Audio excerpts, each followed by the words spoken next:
I'm Mike Howie, and welcome to MikeLikesPlants.com.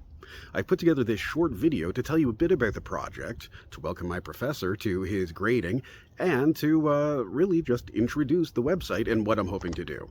For those of you who don't know, I'm Mike Howie. I'm here in Hamilton, in Southern Ontario, Canada, and I am in my third last class for the horticulture program from Guelph University, the Horticultural Capstone project, which is what I'm doing here with this website.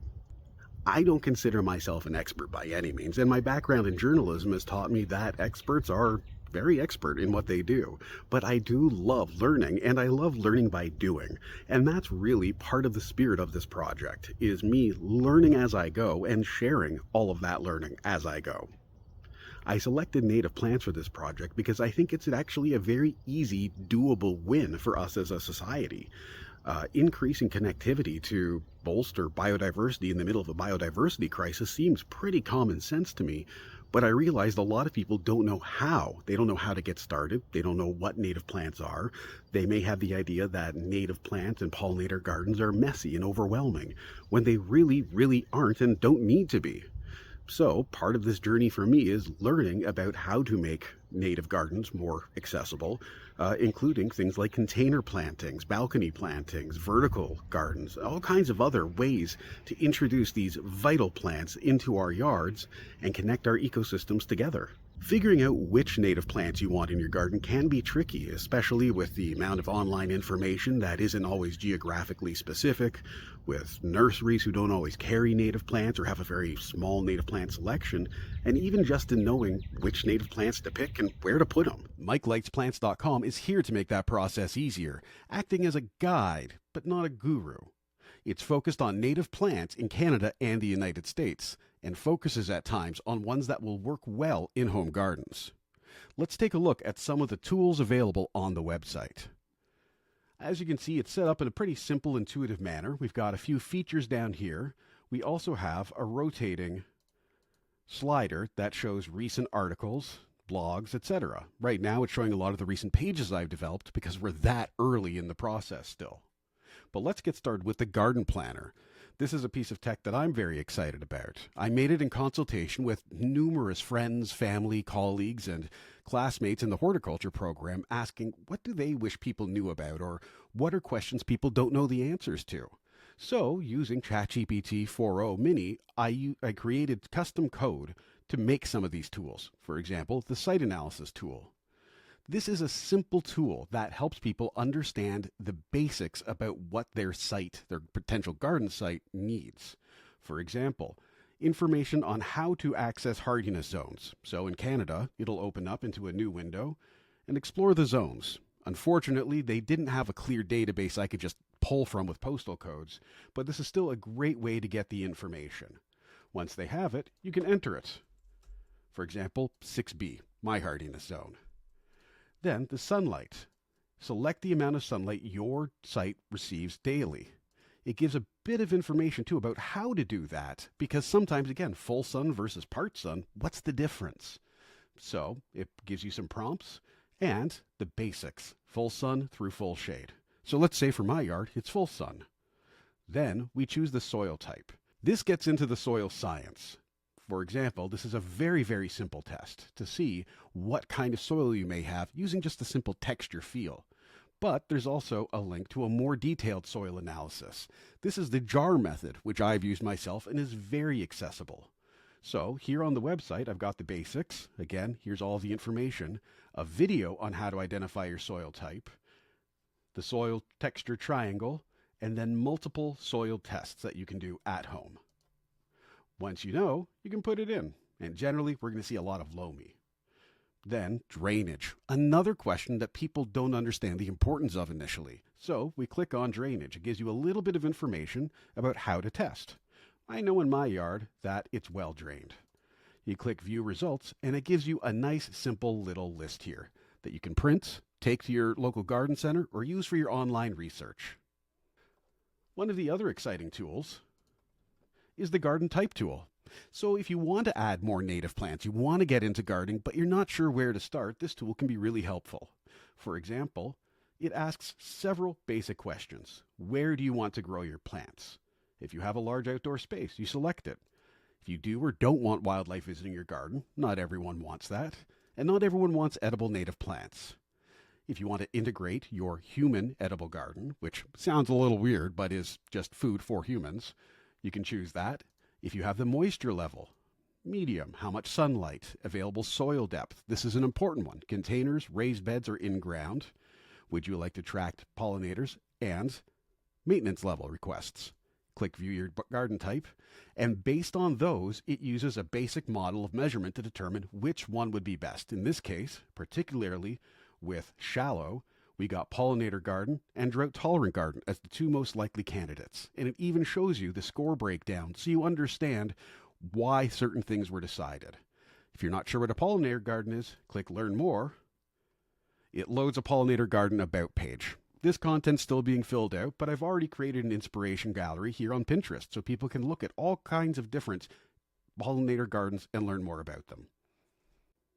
I've also done my best to incorporate other general questions I received, like garden design, how to lay out the garden. This is something that's hard for me to do without some more graphic tools, and with time I'll be able to fill this section out more.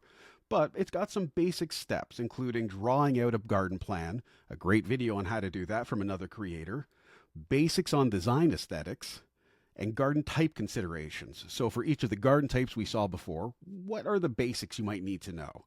Again, it's not full and it's not a complete how-to. It's a guide. It gives information and general ideas. Likewise, cues to care, something I find very important, especially when we're talking about pollinator or naturalized areas. Explaining what the cues to care are, how to incorporate them with some image examples, and how that will then help both the pollinator garden or wildlife garden or whatever garden type you have, the ecosystem, and ensure it's aligned with modern aesthetic values, which can be a big issue for some people. Where to buy native plants is a basic article outlining the different ways to look for native plants, the right questions to ask, and what to avoid. But the big thing is the advanced plant database search. So this, that's the bad link, but it's still there. So this is an opportunity for people to know a little bit about a plant they want or try and find a specific plant. This is going to be an ongoing part of this project that requires ongoing maintenance and care. But we can play a bit with it for examples. So we can say, well, I'm looking for a maple tree, but I don't know what kind. So we type in maple. That's all we need to type in, common name maple. And it displays all of the entries in the database with maple somewhere in the common name. You can then scroll. You can see it's listed by scientific name. That's the key. Family, genus, type, trees and shrubs shown. Profiles we'll come back to. Height, spread, diameter, breast height, growth, lifespan, elements like this were not always available to me. So I used what I could get, but did not use estimates to try and fill those in. The same goes for things like habitat, light and moisture, hardiness zone, soil type, drainage, pH range, many different types of tolerances that'll be displayed in a moment. Basic identifiers like the foliage shape, leaf shape, alternating or opposite foliage, that's leaf arrangement, seasonality for bloom period, flower, fruit type, on and on and on it goes, and the CFE grade, which we'll also get to momentarily. Root depth, a lot of other facts. And again, this is going to be a work in progress for some time, but I want to show off a little bit. So let's use Acer saccharum, the hard maple or sugar maple, a very popular one here in Southern Ontario. If we click Plant Profile, it opens a new page. And this took me a while to develop with ChatGPT, but I'm very happy about. This automatically, you can see up here in the URL, it automatically added plant profile and went to this landing page and added species as the variable. This is a table that then pulls all of this information from that same database, but displays it on a single page. It also has more on the container-friendly estimate score, and, excitingly, it automatically pulls pictures from Wikimedia Commons. So these are used under a Creative Commons license, and you can click on each one, and you can see it's got the full description, author, etc., and it pulls the first 5. And this is something that I'm playing with still and will require a little bit of ongoing focus, but it's a great way to quickly populate a lot of information. So this is available for every single species in the database, and that's over 2,000 at this point. And of course, one of the most exciting things that is developed for this was the container-friendly estimate score. This was my way of trying to determine whether or not a plant, based on the information we had in the database, could be successful in a container.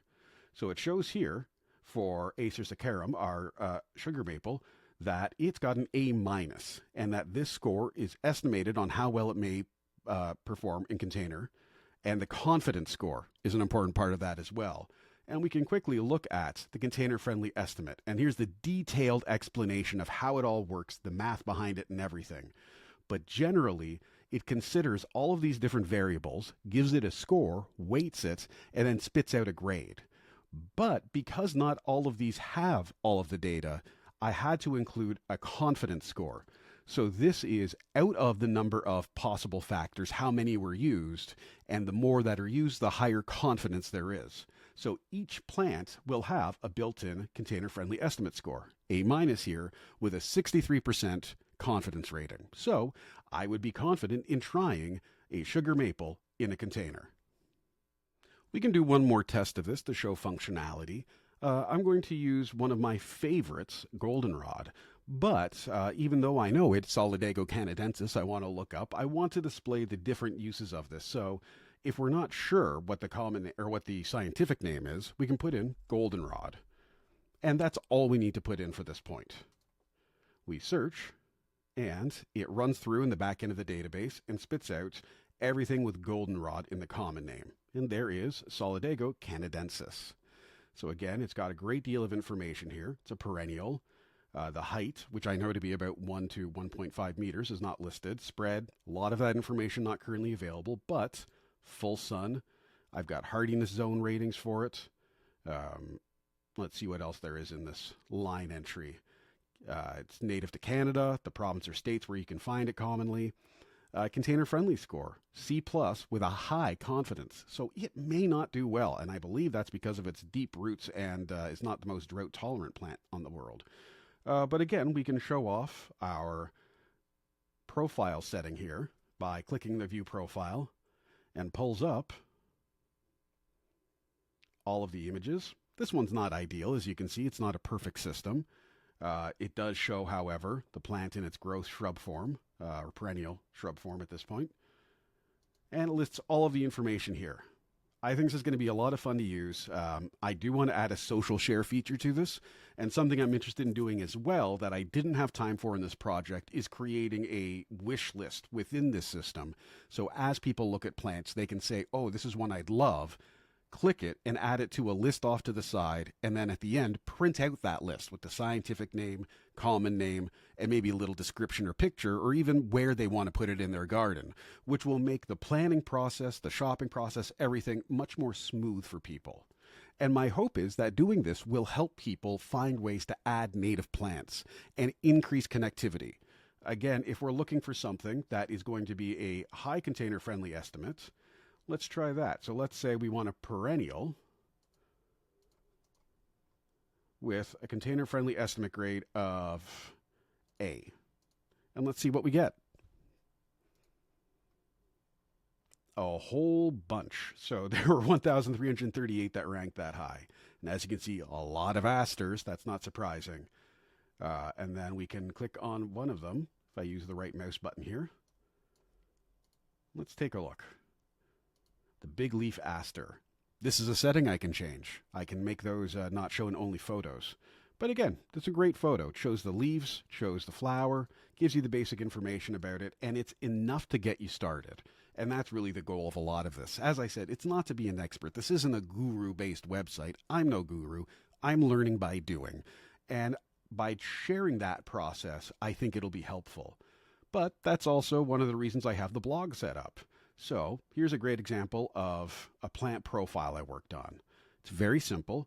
This is our Saskatoon berry, Amelanchier alnifolia, which is a beautiful shrub, very important to the western part of the country.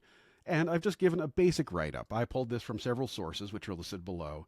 Again, using Wikimedia to find images.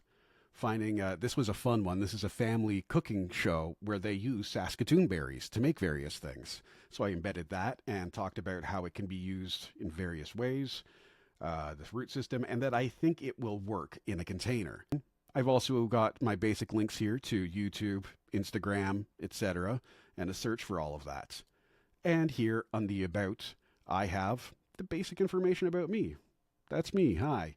As well as my land acknowledgement and what this project is. I hope you enjoyed this tour, and I hope that you find the website helpful. And if you have comments, please reach out. I'm going to be adding a contact page, and all of the blogs have comment functionality. You can also follow me on Instagram at Mike Likes Plants _ because there's another Mike who likes plants apparently, on Pinterest at Mike Likes Plants, and on YouTube at Mike Likes Plants. Thanks, and I hope you enjoy the tour. I'll be adding more to this website, blogs, social media posts. I'll be expanding the garden tools. I'll be refining and refining and refining that database probably for all of time. And I'm glad that this is a living project. I'm glad that this is something that as I learn more, I can share more. And I hope that excites everyone as much as it excites me. As I get into seedling season here in my home garden, and as I start exploring the environment with a bit of nicer weather, I'll be sharing a lot of posts from that. I'm also really excited to see what else we can do with the Native Plants database and some of these tools, as well as creating more videos like this one to share my progress in my yard and my adventures as I learn more about native plants and urban connectivity. Thanks for visiting MikeLikesPlants.com. Until next time, stay curious, stay rooted, and keep growing.